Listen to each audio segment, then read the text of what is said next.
All right, we are officially live for the Friday edition of the Mike and Mario show. And what an interesting week, to say the least. But here we are now trying to wrap it all up and pack it together, help it make sense for everybody. And so looking forward to doing that. But before we dive in any further, Mario, how you doing, my friend? I'm well, Mike, and you? Not bad, not bad at all. Weather's changing. It's getting a little nippy out here, a little dark out here, but life goes on. And of course, we got a lot of things to cover. So let's just jump right in. So, hope everyone that's tuning in bring something to the table. Feel free to throw out some thoughts, ideas, suggestions in the chat.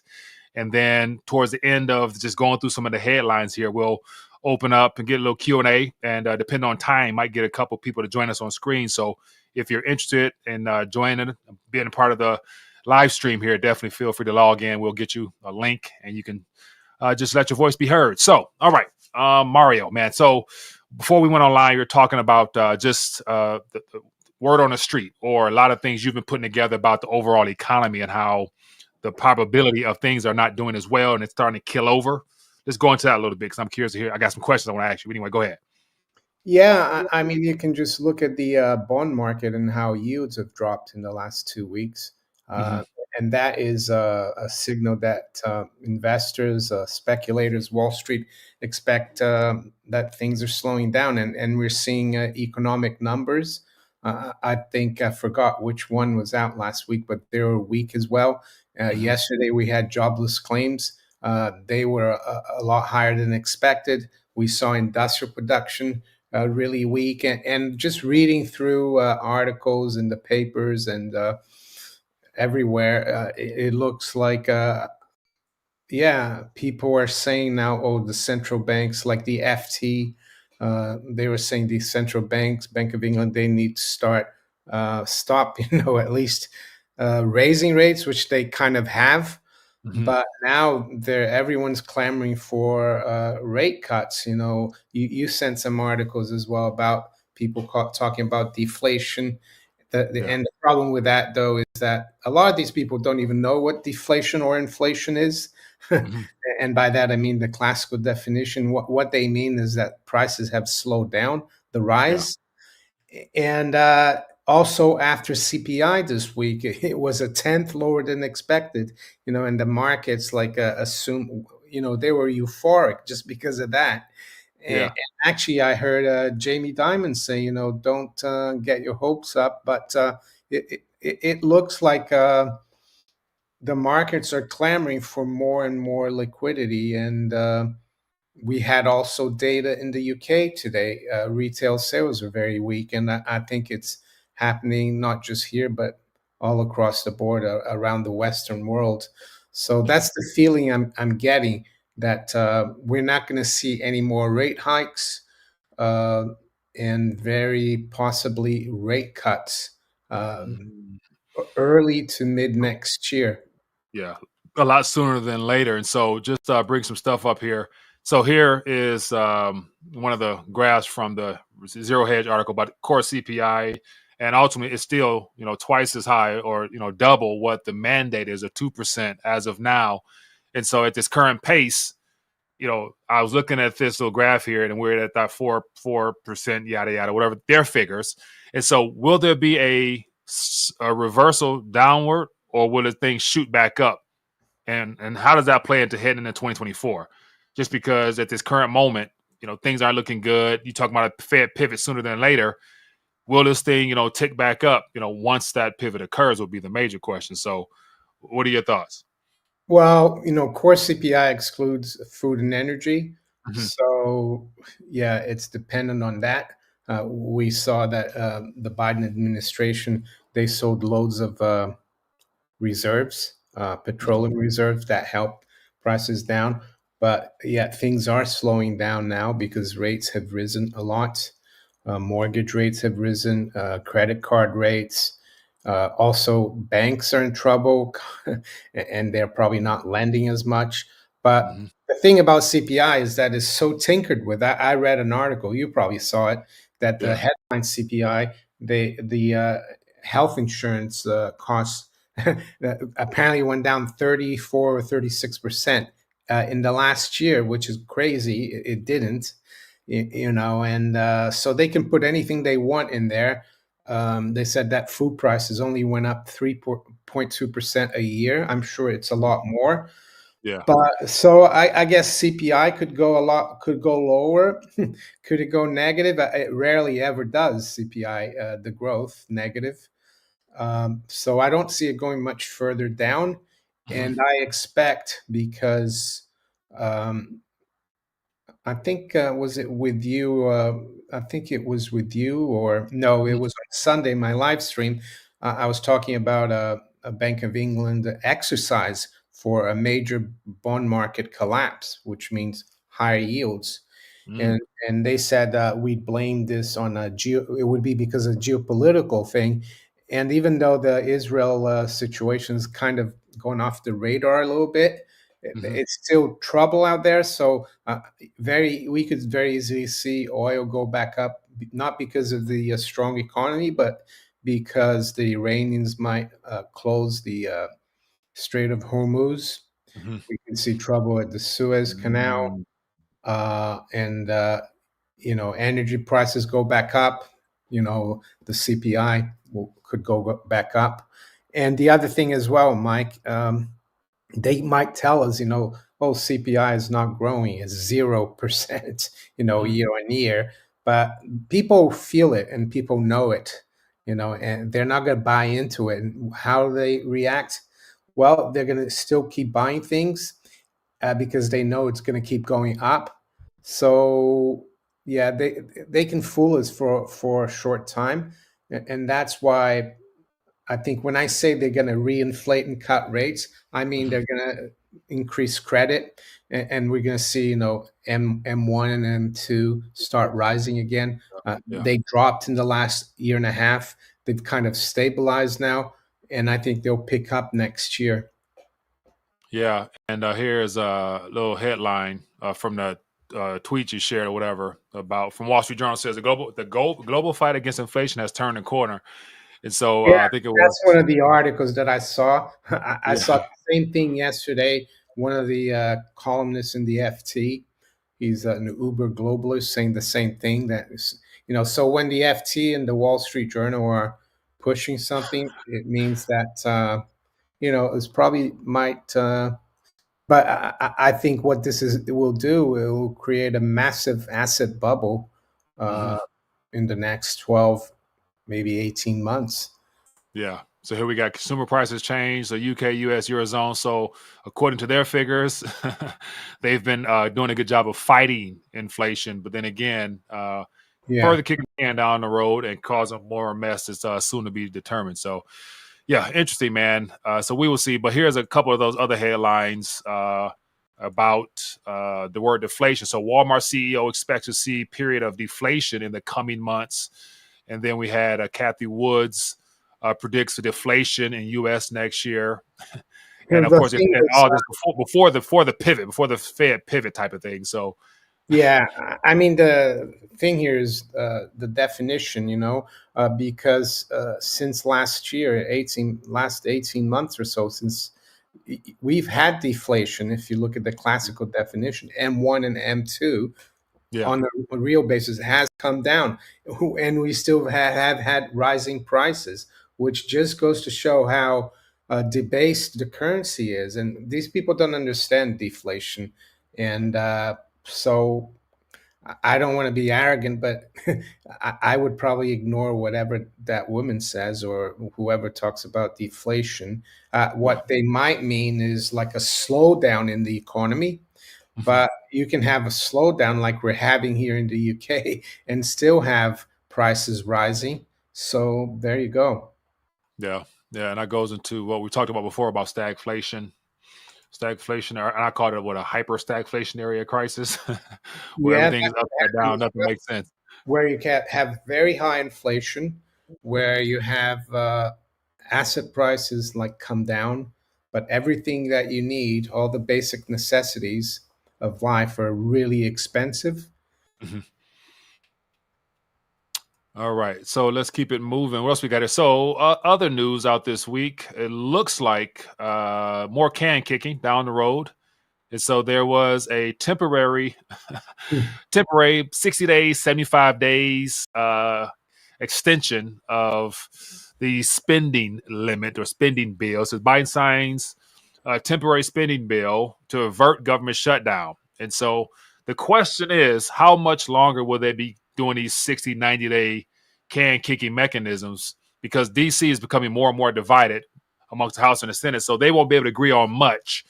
And so it looks like this was a no-brainer to get done just because they didn't want to go into the holiday season Yeah, with pressure on their back. But it says funded until January 19th and others till February 2nd. So we'll be back here again. And it only yeah, gets worse. Go ahead. and it looks like one thing they agreed on is that this bill would not include any additional aid for Israel and Ukraine. So Right, that's a good thing. I guess not for right. Ukraine and Israel, but for the American taxpayer, it is. Yeah, that's true. That's true. That's true. So the question is, what comes next? And so things seem to be dying down a little bit. No Ukraine, Russia talk, as you mentioned. No, the Israeli situation is not really good mainstream news outside of China, or I'm sorry, President Xi being in the country this week. That got a lot of attention on the alternative media scene. And I have my concerns about the outcome of this. Excuse me. But what are your thoughts initially on President Xi being here? Because we had what's his name, Biden came out with you call him a dictator, and it slipped, and they showed a video clip of Blinken's face. He was like, like this is not that goes well. But we had that dinner amongst the global, not global, but tech leaders or whatnot. So what do you sense from all that? Well, I actually think Biden got away with that question quite well. He said, well, that's because in their country, it's a communist country, so they don't have the same system. I thought that was actually quite a good answer. But what it feels to me is that she has become like right and left political. All the people Mhm. on the alternative right are saying, "Oh, he's genocidal." How can you talk to the guy and things like that? Like people like Kyle Bass. But you look back at when Trump was president, he said, "Oh, He invited him to Mar-a-Lago, Mhm. wined and dined in. Said, "Oh, she is a really good guy. He's a great leader." And you look back at communist China. Who opened up communist China? Well, President Nixon. He was a Republican. Who got, I think, the WTO, the process starting. Well, it was Clinton. Mhm. So it doesn't matter which party Yeah. is in power. And as I said to you before we came on, not just in the US, but here in the UK, a lot of the stuff that we buy is still made in China. So I think it's more of the divide and conquer. And I Mhm. think it's because the Israel Hamas thing has gone off the boil. So they need to find another enemy. So Mhm. I think they're pushing this China thing now. Yeah. Um, I don't think anything is going to change. I listened to Xi Jinping speak. Mhm. He sounded very diplomatic and stuff and everything. But I think, yeah, the American political class is divided on that. And yeah, Nikki Haley, for example, I read that she's becoming like one of the favorites to become president for the Republicans. So I Really? would say she would be very anti-Chinese. So I guess Wow. one thing that I heard he did, she that was good, is that he ended the homeless problem in downtown San San Francisco. Francisco. And some people said, well, maybe we should send him to the Texas or U.S. Mexico border. He might solve the Right. migrant Right. Now, crisis. yeah, so that was interesting, man. Like whole Newsom, prior to this visit here, California or San Francisco, especially, I'm hearing just from all the video footage is just a crap hole. And all of a sudden, we got him coming into town. They cleaned things up. I saw video footages of them replacing and moving the homeless into, basically off the main roads and stuff like that. And so, my personal opinion on this front that the U.S. is putting up, they're literally trying to slow down the great East-West divide. I'd imagine them biting China here. They're trying to smooth things over, patty cake it up a little bit, trying to maintain some sort of a tie. Just because with the BRICS and the Belt and Road Initiative and all that stuff that they're working on, it further isolates the U.S. And Mm. so, what better way to bring him into town, make some promises, shake some hands, promise him some things to either slow things down or try to reverse things. And so that's why I was mentioning about that dinner where you got all the top tech companies being there. You know what I'm saying? Yeah. Like we're gonna bring our country's best technology sectors to this table. We'll let them help you out and yada yada. We can still position ourselves in your country. And so it's one of the things where I think we're more so trying to appease that side of the world than allowing us to continue to remain dominant because we don't have that stance no more, in my opinion. So, Yeah, maybe but it's we'll just see what comes out of it. for domestic consumption because I think the BRICS project is like really unstoppable. And Mm-hmm. aside from tech guys, you also had people like Larry Fink of BlackRock. You had Yeah. Steven Schwartzman of Blackstone. You had Ray Dalio, the hedge fund guy, and I'm sure there were a few other people there from finance. Mm-hmm. But what is interesting is that, yeah, like I said, back during World War II, the IBM, they had the patent and they ran the system in the concentration camps to like keep track of the inmates and the Yeah. numbers. I think one of the subsidiaries of Standard Oil produced synthetic oil for the Germans during World War II. Really. George W. Bush's granddad, Prescott Bush, his bank worked with the Germans. They were even found after World War II to be banking, dealing with the enemy, and Mm-hmm. they got a slap, from Congress. But what I'm trying to say is that even if we do have a war, West versus East, these people are still going to keep doing business. That's how it Yeah. always has been. So I'm not surprised. Yeah. Yeah. And speaking of which, I came across an article this morning just talking about how far along things are. And so this is from Watcher.guru, but it says BRICS, 155 countries signed Belt and Road Initiative with China for trade. So as of now, according to some details in this article here, there's 150 countries and 30 organizations that all signed up to be a part of this development. So there's no stopping this as of now. So what Yeah. better way you can't stop it. So you either appease the persons or the nations involved with it, or you try to find a way to wiggle yourself in there without making it look like you're giving up. And that's why I think the U.S. right now is not in the best position of strength right now. So I can imagine them being very desperate to do some things that we'll probably look back and like, damn, they sold it. I'll probably look back and say, man, they sold our country out just because Yeah. of the way things are heading right now. And the thing is, like, I think there's only about 195 countries in the world, so that's a big chunk. Right. And the other thing, I think the Chinese know that there's a big faction in the U.S., Mm-hmm. the right, that are very anti-China, and if they Mm-hmm. get into power next year in the White House, things are going to change. So, yeah, Xi was being very diplomatic, but I think in the back of his head, he knows that. Things are, I think his biggest ally is Russia, really, not the Right. US. Right, right. And that's the thing, like just from hearing and as I continue to learn more about how the Asian region operates, they got their 10, 20-year plan already written out.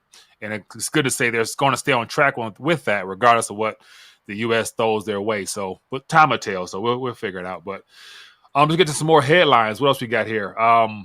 Also, just here's another headline that impacts our country as well. And so we got the UAW situation kind of resolved, but then as a result of that, all the funds that these companies will now be spending will ultimately impact the employment of a lot of their staff. And so, as a part of this reshaping of the car industry, we got Stellantis, offering buyouts, and then there's other articles about people looking to downsize and things like that. And so, this is the great reshaking of our automotive sector here. So, this is one of many to come as they try to transition as best they can to this electric vehicle, which is not Yeah, working. There's more stuff piled up than people are buying. But yeah, this is what's happening in Main Street over here in the city of Detroit and surrounding yeah, areas. So, I know. And I think it was a few months ago, they had like a Chinese official talking to a UK journalist. And mhm. the guy asked, "So how do you view our relationship, China UK?" and he said, "Well, UK is an influential country," and then he went on to talk about all the things that China is best and does the most in the world, and car manufacturing was one of them. So, 10 years ago, China didn't even produce many cars, and they seem to, you know, uh, you might not like their political system, but they're doing really well economically, and Yeah, they learn very quickly, and they went from producing very cheap stuff, and now they're producing cars. So that's like a symptom of that. They're probably going to take over a lot of the stuff, yeah. and that's why Detroit, which used to be, probably still is, the major auto manufacturing region in the world, Well, yeah. is I mean, it's been going downhill for many decades, but yeah. Yeah, like I've witnessed throughout my entire adult life of just the reshaping of our metropolitan area, and it was all manufacturing based. But then again, it's been hollowed out, and a lot of things now just unaffordable. Like I see, like this there we transitioned to everybody wanting trucks, big SUVs. And them SUVs right now, they got the Wagoneer. The Chrysler plant Wagoneer, looked at the base model, was like 70,000 or 60. I mean, it's something where I'm like, it's nice, but it ain't that nice. So, but people find a way to get their trucks around here. So it's trucks everywhere. Mm, And okay, can they really afford those things when things turn or things hit the fan? We'll find out. But yeah, that's the American way or the Michigan way. strange. Trucks. Everybody. I remember, in the 70s, I was, teenager, or 10, or when they had the oil crisis, and all the problems with more expensive gas in the US. Prior to that, they used to have huge cars, the big Station Cadillacs. wagon. And then everyone said, "Oh, we're gonna have to drive really small cars." But then you're back to, like, now you're driving even bigger pickup trucks, and, like, it's weird. It just goes in cycles. Yeah, it's interesting. It's interesting. So let's get to a couple of Twitter You remember the clip. Ford Pinto? I've seen them. I don't see them anymore, but I saw them around when I was younger. I think they used to blow up. You hit them, and they used to go. I didn't hear about that though. Yeah. Okay, let's get a couple little Twitter threads real quick. And so this one goes back to that transition. So this is just people standing up and applauding. Said capitalism clapping for a communist leader, Xi Jinping, whatever. I thought this was interesting. So he was treated like royalty by our dignitaries. So that was interesting there. And then here's another one here about the BRICS update. The de-dollarization process already began, and so we got Yeah, there and that talking was about payment platform. Go ahead. that was in the same day, on the same day that Putin and Xi were getting together. Lavrov was saying, this is unstoppable. De-dollarization is set in stone. Mm-hmm. A process has been set in motion for the world leaders to make recommendations on alternative payment platforms. There is no stopping. This is not just limited to the BRICS, but also Latin America and the Caribbean. So, yeah, they're working towards something. Time will tell. And China and the United States have agreed to pursue efforts to triple renewable energy capacity globally by 2030. Triple. Okay, good point. And then the last one here, we got this one from, I think this is Tavi's here. Yeah, So give us a rundown on this one. This one you yeah. It shared this just with me. goes. Yeah. So it just goes to show how investors have very, very little exposure to the gold. Mm-hmm. So it's that 71% of advisors have little or no exposure. They have less than 1% of assets allocated to gold. So it's very small. And between 1 and 5%, it's only like 27%. And there's no fund managers or asset managers that have more than a 10% allocation to gold. So it just goes to show how it's and silver probably is on in the same boat. Just goes to show how unloved the sector is, and I think that's still a good thing, because if you go back to the year 2000, gold is given nine around just over 9% return Yeah. on average every year for all the major currencies. So yeah, but I think that's the way the powers that be want it. You know, they don't want people involved in gold because it's very important for them. Yeah, and speaking of which, let's just look at the little market activity here. So I noticed there's been a little bit of a slight reversal. It's typical. Oh yeah, I mean this morning, London time and early afternoon. You know, when the U.S. came in, we were testing almost 2,000, but it's typical. Yeah. Uh, I think if gold only traded in the U.S., it would still be at $35 an ounce. Oh man, yeah. So silver got up to twenty Silver got four up above, fourteen. yeah, it got up above 24 as well. Yeah, Man, that's I mean, I don't know, you know, the CFTC, it happens every, almost literally every day. every And day. it's not normal that a market does the same thing every day. But the thing is, the bullion banks, the Wall Street, the powers that be, they run those regulators.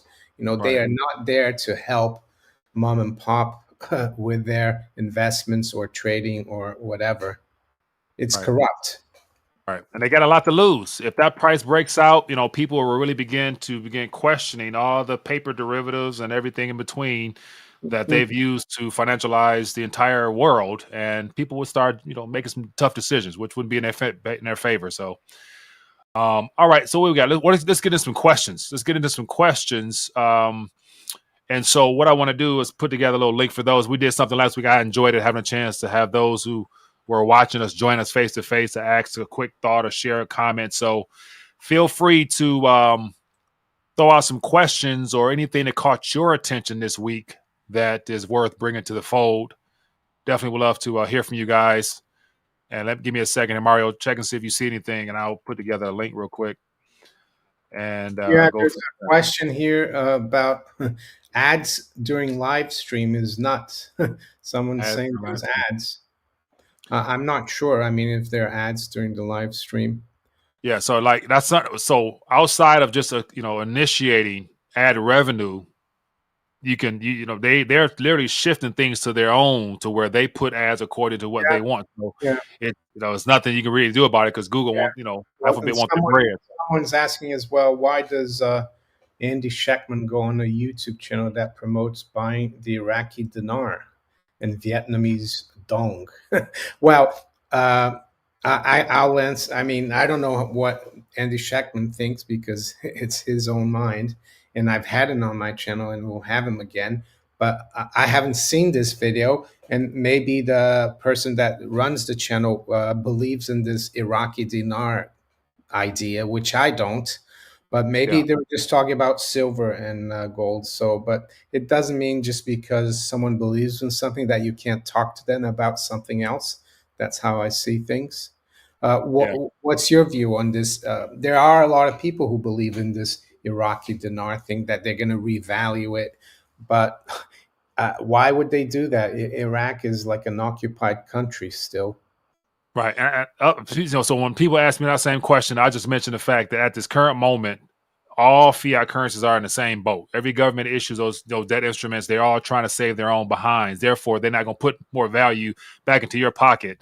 At the same time, they're trying to keep their government afloat. So more likely, they're going to continue to debase the currency. So, I don't see any of the Middle Eastern countries trying to back their fiat currencies with some type of tangible asset without, for the sake of making their people and putting their people back in better positions. So Yeah. I don't trade the forex nothing like that. So I don't mess with that stuff, man. I don't mess with it. So Yeah, I everybody just know think where you it's want to be at. a waste of time to be like. There are some people I think who buy Iraqi dinar, but I Yeah, wouldn't. I would stick to gold and silver, really. yeah. I understand. So I just put the link out there for those who might want to join us face to face for a quick thought and have a little back and forth. It's good to be able to connect with people directly. Here is something here from Viv B. It says, Mike Mario, please look at Project Sela from the BIS. All assets in the world tokenized on a unified ledger, even forest, fisheries, your labor involves smart contracts. This is how you own nothing. Okay. I believe that's a part of their plan. And that's part of the whole advent of the crypto digital asset space, is to be utilized for that purpose at the end. So I don't doubt it. So I'll look into that more. Project Sela, it's different. Yeah, I won't want to have too much in that blockchain. That's for sure. And hopefully it doesn't work out. Project Sela or whatever. All these central banks, they're not. Well, they seem to be all powerful, but hopefully one day they won't be around anymore. Yeah, that'd be great. Here's a little bit of that Project Sela. So I haven't heard of that, so I'll definitely look into it. So thanks for bringing it to our attention. Interesting. That is interesting. All right, what else we got going on here? Feel free to throw out some thoughts, ideas. Says Uh, question. That's yeah, libertarian. libertarian. Question: How far go the miners down with the U.S. tax things in general? 20%, 40% down. I'm not sure what that means with the U.S. tax How thing. far go the What's a miners? How far go the miners what's down with the yeah, what USA do you tax? mean by USA tax thing? I'm not sure what that means. That I don't know. But we do have. Looks like somebody's attempting to join us. Let's see if we can get him on here. Mr. Keenan, are you there, buddy? Hey, how you doing? Can you guys hear me okay? I can. What's going on, my friend? How you doing? Pretty good. Sorry, I was trying to get the camera going. But my question was along the lines of the reverse repo market. That's been something that Mario, your buddy Jack Gamble over at Nobody Special, really talks about, and we look at that most of the days. What's your take on its recent accelerated draining and how that may affect liquidity in terms of keeping the bond market at a sustainable rate or yield? Yeah, Ooh, great I've question. seen that it's been dropping quite, in like a straight line, so you can extrapolate that it will probably be at zero. I think sometime next year, like in February. Yeah, I think that just drains because I think all that reverse repo money has been used to go into the treasury market because there's so much issuance by the U.S. government, and yeah, and that's not good. It takes away liquidity from the banking system, and I think Rafi Faber today, he on his report that I get, he Rocky? said that the banks are the SOFR, which is the interbank lending in the US, that's gone through the roof, which means that banks are Mm. having trouble with liquidity. So Oh, yeah, the repo rate that just the overnight. no, not the repo rate. The Oh, amount that they borrow in gotcha. the software, which is like different than repo, that's gone up in terms of dollar amount, not the rate. But there's a lot of people predicting that all hell will break loose when the that reverse repo goes to zero. I'm Yeah, not sure. I right don't. now, if you look at certain analysts, their line draws that right around mid February, but the Yeah, that's last what 3 days it's come down by like 100 and something billion. yeah. Well, maybe that's why central banks are getting ready for some kind of bond debacle. The Bank of England had a meeting last week, so I'm sure they're watching that too. Yeah, they haven't all been running in gold for no reason. That's They're true. getting their weight up big time. Keenan, man, how you doing? It's good to see you, my friend. You as well. Everything's All right, great. thanks for coming on. Thanks for coming on, buddy. My pleasure. Thanks for answering the Yep, question. Nice. yep.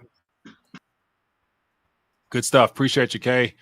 All right, so yeah, feel free to join us or share a thought or something like that. Would love to connect with you guys. Throw some thoughts out in the chat. No question is a dumb question. War for God, where's war for food? What we got here? Yelling tax things, criminals. What else we got here? Banks. A lot of talk about yelling. It's 100% priced in. It's 100% increase in price consider hyperinflation. What is Um, it? Is it a month? Certain prices go up above 50% or something like that a month. I would say 100% a year 100%. is hyperinflation. I mean, and it could get a lot worse. It could get into the millions of percent, but that's a complete loss of confidence in the currency. It's possible. Mr. Me says, "Hello, Mario. Appreciate your efforts from a boots on the ground viewpoint. Have you seen any increase in public awareness for gold and silver as a form of inflation hedge by regular folks in the Not UK?" really. Not really. No, I haven't really. People are still really, maybe a little. You see some shops like pawn shops selling more gold and silver, but I don't meet people and they say, "Oh, I'm starting to buy gold." I haven't seen it yet.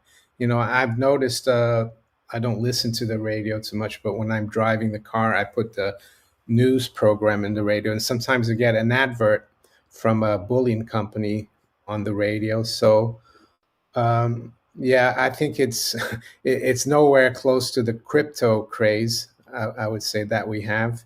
So Yeah. it's still, which goes to prove to me that we're nowhere near, topping long term in gold or Yeah. silver, be it in pounds or dollars. Maybe in the U.S. there's more people buying, but I don't Yeah. think it's gone. You know. To the point where almost everyone's talking about it. Right. I see more ads, but I don't see or hear or talk to people buying it. I know more people in my inner circle have definitely started to get their weight up more throughout the years and coming at me with questions on what to do with my 401k, what to do with my pension. Anyway, so what's up, my friend? How you doing? What's your name, buddy? Uh-oh. Oh, Lost him. Hopefully he'll come back on. yeah. Let me see. I saw something, another question about XRP. What are your thoughts on XRP in the financial system or something? I'll let you answer that. Let me see if I can find it. So yeah, I've noticed a lot of people talk about XRP and how they're literally helping set up and establish CBDCs in real time right now. So as I always mentioned before, CBDCs is nothing we want to play around with, and then the people that support them and helping them also are not your friends. So having a bag of XRP, it can be beneficial in the short run, but because you don't control the software code in the back end, it can easily be reversed, in my opinion. So I Yeah. think that stuff can be turned on, turned off on the back end because that's how they're going to get everybody trapped in I the system. heard it's banker project, and a few years ago there's a guy, I forgot his first name, but he's from the Mellon family, Mellon banking family. Mhm. The Secretary of the Treasury in the 30s or 20s was a Mellon. They're a very wealthy family, and he Mhm. died, and he had $500 million worth of Ripple, but Oh, no one knew his private, private key. keys to get it. Yeah. So yeah, that's what I So know as of of now, Ripple. it's love. Um, Hey, what's up, man? Can you hear me? how you doing, my friend? What's your name, buddy? Hey, my name is Joshua, man. I called a couple times on your live streams at 9 o'clock. I'm from New York. I just wanted to Appreciate say, you, man. man, I hear you guys talking about gold, silver, and the fluctuation of the prices, and I wanted to mention that China is actually working with the United States, and that's why we see them selling us out. Many of the times, when they send us money over to the different countries, those countries are actually using that money to trade within themselves. So when we send over money, uh, a lot of the times, like when they buy products, guns, whatever, oil, that money doesn't come back to the United States because, like you said, BRICS is their own thing. And when Mhm. they're saying that's unstoppable, it's a reason for that. We're gonna have to build back better. Like my question is, do you think that America is going to, what's it called, have internal conflict? So basically, a civil war before we have to then group together to join in with whatever China's got going on. Because it's I don't think it's a question more. I think it's a when more than a what. Mhm. Mhm. Because we know what it is. Yeah, Yeah. I Great think question. I think the U.S. is really divided. There's more. I think there's a bigger chance of a civil war than a war against another country in the U.S. And I don't even think it's a matter of joining China, joining BRICS. It's a matter of just cooperating with all different countries and respecting each country. Because right now, unfortunately, and I'm not saying the American people do this, but the American government since 1990, I think, since the Soviet Union collapsed, they Mhm. think they can really, dictate to everyone around the world. So yeah, I think that would be a good thing. But before that happens, I think you're going to have a lot of internal problems in the U.S. So yeah, I agree with you. Yeah. Civil unrest, civil war for sure. That's That's for sure. definitely what they're trying to brew up, because I think that's a way to get us to turn on each other, and then also give them an excuse to militarize our dang country and try to really control us before stuff hits the fan and people lose everything they thought they had in banks and things like that. So yeah, I imagine that's a part of their plan, unfortunately. But I don't think the Chinese are planning this. It's just happening Right. from within. Man, that's Yeah. that's the thing. See, that's the thing about the United States. You know, we have these scammers, we have these fraudsters, schemers, and I think with the system being abused as it is, I think the United States politicians, the police, they are playing both sides of the fence. You know, they have the saying with the Democrats, defund the police.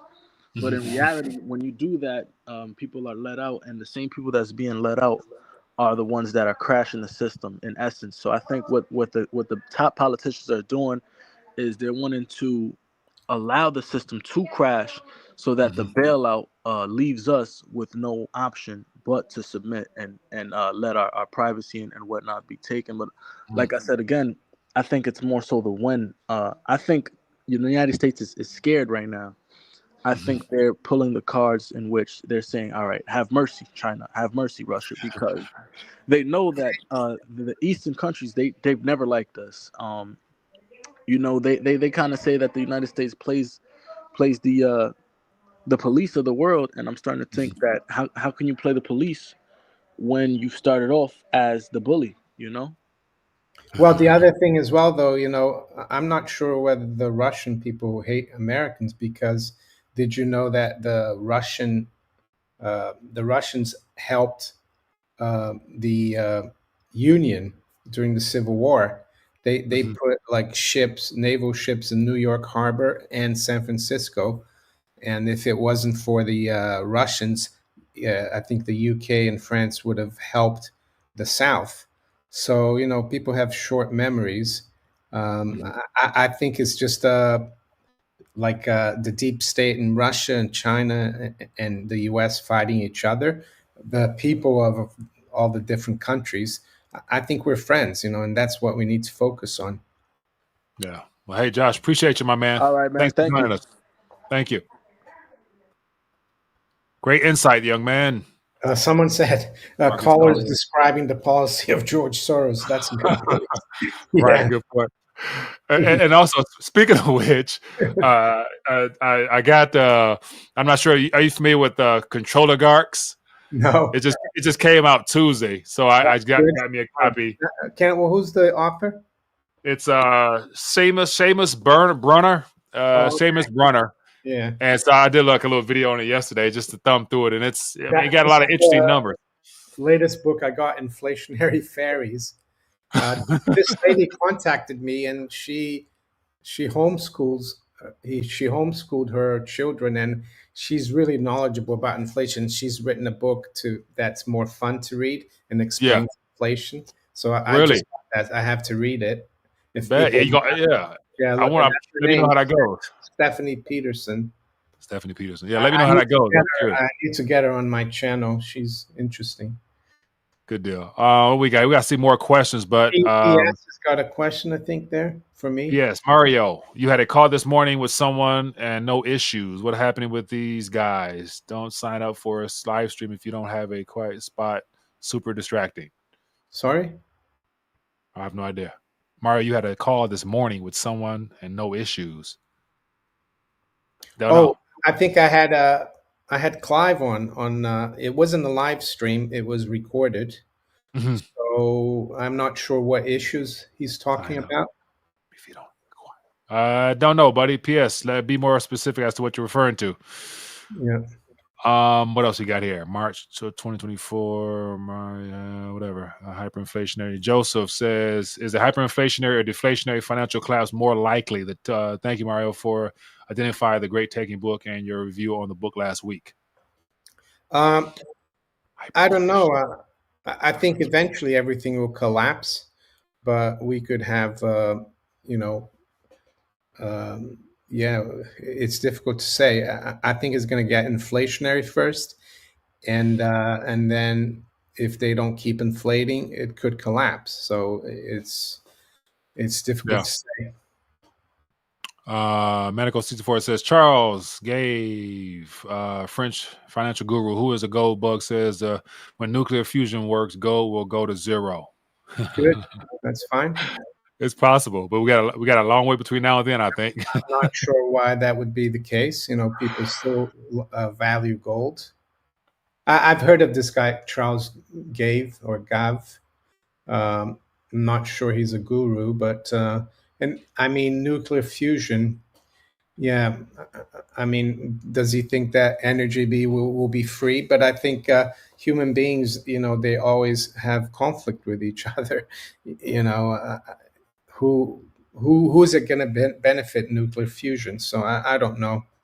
Right. Well, we're approaching that mark. And I know you have an appointment, some things to get to. So as always, people, it's been great to hang out and appreciate the participation of you guys coming on, sharing thoughts, asking questions, getting us, getting the wheels churning, getting us thinking about what could and could be in the future. So appreciate you guys for joining us. And back at it next week, same time, same place. Any last thoughts, Mario? Yeah, well, yeah, there are a lot of people who try to say, oh, gold's going to go to zero. They're going to mine it in asteroids. And this guy is saying about fusion. I just think it's just distraction, and I wouldn't worry about it. And final thoughts. Yeah, always try to ignore all the division and focus on yourself, your family, your friends, and community. That's it. Yeah. Enjoy the weekend, man. And remember, despite all the distractions out here when it comes to wealth preservation. Just one more question here. Someone's asked me, how strong is your faith in HM Treasury, which is the UK Treasury? Very little. I have no faith in them. Majesty's Treasury, no faith. No faith in government liabilities at this current moment when they are scrambling and trying to keep them heads above water. But all right, my good people. Be blessed, be safe. Back at it next week, Lord willing, and just enjoy your weekend, man. Stay prayed up, get your